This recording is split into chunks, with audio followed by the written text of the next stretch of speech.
Undertones. Written by Maggie Lynch. Narrated by Sonja Field.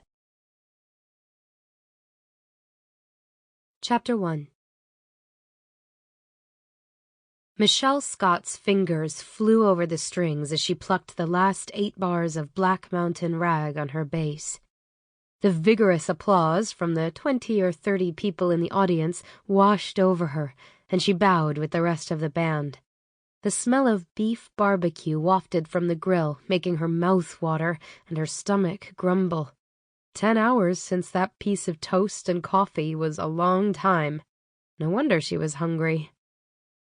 The announcer bounded up the short flight of stairs to the stage. "Great set, everybody," he whispered, then grabbed a microphone and turned to face the audience. "Ladies and gentlemen, let's hear it for the Ad Hoc Bluegrass Band. I hope they'll come back and play again in Sandy real soon." Michele waved to the cheering crowd, her smile as tight as the knot in her stomach. She could make it through this. Just one more time to wave at the crowd. Just one more time to thank her bandmates. Just one more time to pack up her bass and forget about her dreams.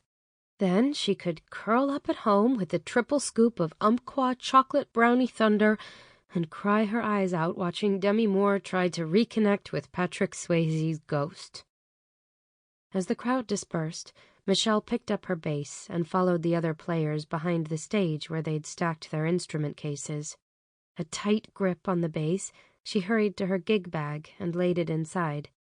She flexed her hands, staring at them as if they weren't her own. This had been a good performance, definitely one to remember.